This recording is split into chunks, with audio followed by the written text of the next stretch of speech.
عمومی طور پہ ہوتا یہ ہے کہ لوگ کہتے ہیں جان ہے تو جہان ہے. جان اور جہان کا فلسفہ ہم بچپن سے سنتے آئے ہیں. لوگ کہتے ہیں جائیداد چھوڑ دو، فلاں چھوڑ دو، فلاں چھوڑ دو، نظریات پر بھی کمپرومائز کر لیتے ہیں. جب جان نہیں ہے تو پھر باقی کیا؟ جان ہے تو جہان ہے.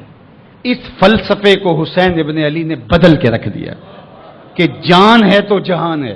حسین نے بتایا جان نہیں ہے پھر بھی پوری کائنات تیری ہے. لوگ یہ کہتے ہیں کہ اگر لٹ گئے تو پھر سب کچھ برباد ہوگا. حسین نے یہ فلسفہ دیا لٹ کے ہی تو آباد ہوا جاتا ہے. یزید سب کچھ بچا کے بھی نہ بچ سکا، حسین سب کچھ کٹا کے بھی زندہ و جاوید رہا.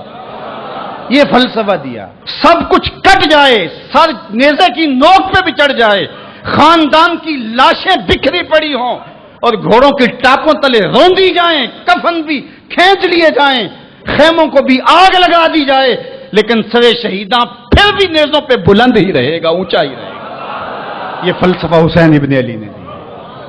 یہ سر جھکنے کے لیے نہیں ہے، یہ سر اوپر بلند ہونے کے لیے.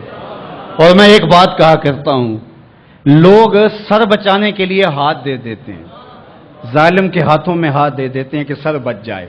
حسین نے ہاتھ بچانے کے لیے سر دے دیا. ہم نے بچپن سے لے کر کے لڑکپن تک اور لڑکپن سے لے کر آج تک حضرت نبی رحمت صلی اللہ علیہ وآلہ وسلم کا یہ فرمان سنا ہے، من رآ منکم منکرا فلیغیرہ بیدہ فإن لم یستطع فبلسانہ فإن لم یستطع فبقلبہ وذلک اضعف الایمان او کما قال النبی صلی اللہ علیہ وسلم. تم میں سے اگر کوئی برائی کو دیکھے تو وہ ہاتھ سے روکے، ہاتھ سے نہیں روک سکتا تو زبان سے روکے، اور زبان سے بھی نہیں روک سکتا تو کم از کم دل سے برا جانے. اور یہ سب سے کمزور ترین ایمان کا مرتبہ تھا.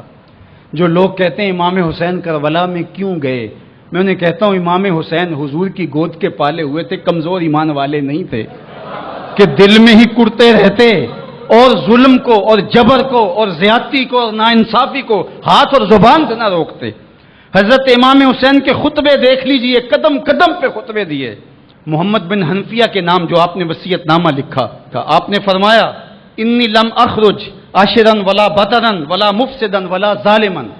میں سیر سپاٹے کے لیے نہیں جا رہا اور نہ ہی میں اپنی کسی خواہش کی تکمیل کے لیے جا رہا ہوں. میرے اہداف میں، میری خواہشات کے کسی گوشے میں یہ موجود نہیں ہے کہ میں تخت و تاج حاصل کر لوں گا. انما خرجت لطلب الاصلاح فی امت جدی. میں اپنے دادا کی امت کی اصلاح کے لیے جا رہا ہوں. اريد ان آمر بالمعروف وانہی عن المنکر. میں امر بالمعروف اور نہی عن المنکر کے جذبوں سے مالا مال ہو کے میں اس سفر کو اختیار کر رہا ہوں. جب شریعت کا مذاق اڑایا جا رہا ہے، شریعت کی شکل بدلی جا رہی ہے، خلافت کا رشتہ قرآن سے ٹوٹ گیا ہے اور ایک نئی صورت دین کو دی جا رہی ہے، اور جو اس سانچے میں ڈھل کے دین نکلے گا وہ محمد عربی کا دین نہیں ہوگا جو طائف کے بازاروں سے لے کے مکے کی گلیوں تک، احد سے لے کر غزوہ حنین تک حضور نے خود اور اپنے اصحاب کو تکلیف میں ڈال کے جو دین دیا، جو امت تشکیل دی. یزید اس سارے نظم کو بدل رہا ہے تو کیا نبی کا نواسا جس کو حضور نے گود میں پالا ہو وہ خاموش ہو کے بیٹھ جائے؟ کہا حسین ایسا نہیں ہونے دے گا، اور اس کی جو بھی قیمت ادا کرنا پڑی حسین وہ قیمت ادا کرے گا. اور پھر اس کی قیمت چھوٹی نہیں تھی جو ادا کرنا پڑی. اگر حضرت امام حسین رضی اللہ تعالیٰ عنہ اس وقت کربلا کے تپتے ہوئے ریگزار میں اس میدان حق و باطل میں اپنی قربانی پیش کر کے جبر کا راستہ نہ روکتے تو یہ بات اچھی طرح سے ذہن نشین کر لیجئے، اسلام کی یہ شکل جو آپ کو دکھائی دے رہی ہے یہ موجود ہی نہ ہوتی. دنیا کے اوپر کتنی تہذیبیں، کتنی ملتیں اور کتنی اقوام جب ان کے اندر تغیر آیا تو وہ اپنی اصل صورتی چیزیں کھو بیٹھی. دنیا کے اوپر کتنے مذاہب، یہودیت کی شکل دیکھ لیجئے، کیا یہ وہی صورت ہے جو حضرت موسیٰ لے کر آئے؟ عیسائیت کی شکل دیکھ لیجئے، کیا یہ وہی صورت ہے جو حضرت عیسیٰ لے کر کے آئے؟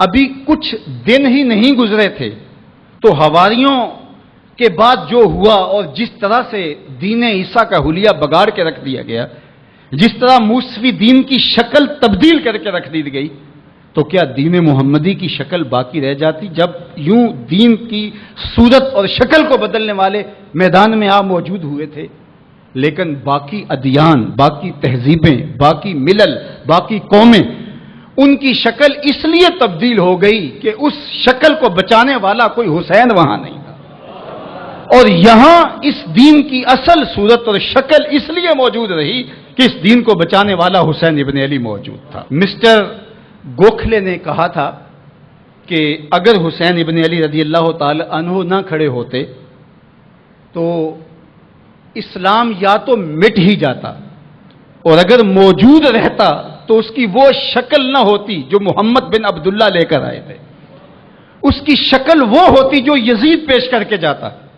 لیکن حسین ابن علی کی قربانی، ان کی نہضت کی وجہ سے، ان کے قیام کی وجہ سے، ان کے کھڑا ہو جانے کی وجہ سے 14 صدیاں گزرنے کے بعد آج بھی وہی اسلام ہے جو آمنہ کا لال دے کے گیا تھا۔ یہ حسین ابن علی کا کام ہے جو حسین نے کیا، اس لیے حضور نے ناز کیا حسین پر، کہا کہ حسین منی و آنا من حسین، حسین مجھ سے ہے اور میں حسین سے ہوں۔ یہ مجھ سے ہے کہ میری بیٹی کا بیٹا ہے، میری نسل ہے، میرا نسب ہے، میں حسین سے ہوں، قیامت تک میرے دین کا جھنڈا جھولتا رہے گا، تو اس کی بنیادوں میں لہو حسین ابن علی کا۔ حضرت امام حسین رضی اللہ تعالی عنہ نے ایک بات کہی تھی جب بیعت کا آپ سے مطالبہ کیا گیا، تو آپ نے یہ نہیں کہا کہ میں یزید کی بیعت نہیں کرتا، بلکہ آپ کا جملہ تاریخ ساز ہے، بڑے لوگوں کا کلام بھی بڑا ہوتا ہے اور حکمت کے نور سے بھرا ہوا ہوتا ہے، قیامت تک ایک نسب العین دینا تھا۔ یہ نہیں کہا کہ حسین ابن علی یزید کی بیعت نہیں کرے گا، بلکہ کہا مثلی لا یبایع مثلہ، میرے جیسا اس جیسے کی بیعت کیسے کر سکتا ہے؟ تو یہ قیامت تک کے لیے لاہ عمل دے دیا کہ جو حسین کے نقشے قدم چلنے والا ہوگا وہ وقت کے یزید کے ہاتھ میں ہاتھ نہیں دے سکتا، چاہے گردن کٹ جائے، بازو کٹ جائے، خاندان لٹ جائے۔ یہ حسین ابن علی کا پیغام ہے۔